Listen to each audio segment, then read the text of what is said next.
कबीर परमात्मा कहते भक्ति बीज होए जो हंसा, अरतारों तास के 71 वंशा। ओए होए, जो हमारी सत साधना पर दृढ़ होकर लग जाएगा उसकी 101 पीढ़ी को पार करूंगा।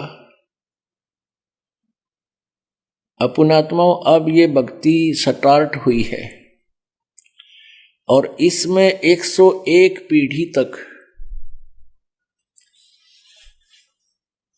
अब कितना समय बीत जाएगा, लगभग हजारों वर्ष बीत जाएंगे।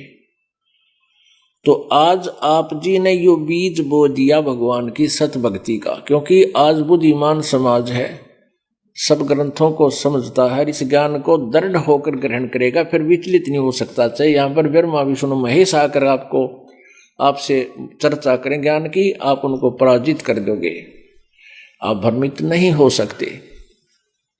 तो ऐसे दृढ़ भक्तों के 101 वंश पार होंगे। अपुणात्माओं, जैसे इस सत्संग में रह रहकर हम बताते रहते हैं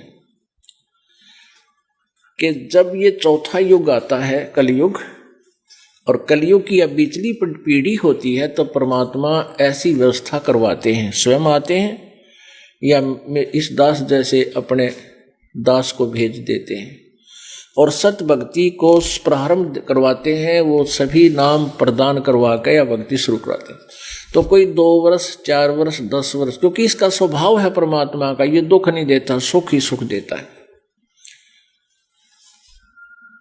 पुणात्माओं, जो सुख में पहले से भी सुखी थे और परमात्मा की 4 पूर्व जन्म के पुण्य अधिक थे, जिस कारण से इस शरण में आ जाते हैं, और वो कुछ दिन लगते भी ठीक ढंग से हैं, 1 वर्ष 2 वर्ष 4 वर्ष सत भक्ति ठीक करते हैं। फिर उनमें स्वाभाविक है कोई ना कोई कुछ दिनों में, क्योंकि ये ज्ञान सुनकर सबको याद हो जाएगा 5-4 वर्ष में, 2-3 वर्ष में, और फिर क्योंकि ये तो आखिरी सांस तक का ट्रीटमेंट है, आखिरी सांस तक ये जाप मंत्र रहनी करनी या मर्यादा रखनी पड़ेगी। तो फिर वो क्या करते हैं, बीच में गड़बड़ कर जाते हैं, धीरे धीरे वो मर्यादा तोड़ना शुरू कर देते हैं, लोक लाजमाग है। फिर उनको कोई आपत्ति भी नहीं आती, क्योंकि पहले भी संस्कार अच्छे थे और फिर भी सत भक्ति 2-3 वर्ष उन्होंने अच्छी कर ली, तो वो पुण्यों का ढेर हो गया, इस भक्ति की कमाई का ढेर हो गया उनका। तो फिर वो धीरे धीरे दूर होते चले जाते हैं और फिर भी कोई आपत्ति नहीं आती, क्योंकि वो पुण्य चल रहे हैं। लेकिन उन्होंने तो नाश कर लिया सारे जीवन का। तो उनमें से कुछ ऐसे होते हैं जिनको सारनाम नहीं मिलता, केवल सतनाम तक वो रह जाते हैं। तो वो फिर इस काल के जाल में फंस जाते हैं, काल इनको ले जाता है। प्रथम मंत्र आप जाप करते हो, इनमें उन यहाँ के देवताओं की भी कमाई है, इनका मजदूरी है, वो धन बहुत इकट्ठा हो जाता है। जैसे ब्रह्मा विष्णु महेश गणेश और दुर्गा का जाप आपको दिया जाता है या मजदूरी दी जाती है, तो इस कमाई के आधार से आप कोई जाएगा विष्णु के लोक में, पहले ब्रह्मा के लोक में गए उस प्रथम मंत्र के जाप की कमाई से, जो ब्रह्मा के जाप की कमाई है, वहां पूंजी समाप्त की। उसके बाद विष्णु जी के लोक में वहां देवता बन जाते हैं। फिर उस मंत्र की कमाई जो आपको दी जाती है, प्रथम मंत्र में 7 मंत्र हैं, प्रथम और लास्ट वाला मंत्र आपका ये कबीर पर उस सतपुरुष की भक्ति की कमाई है।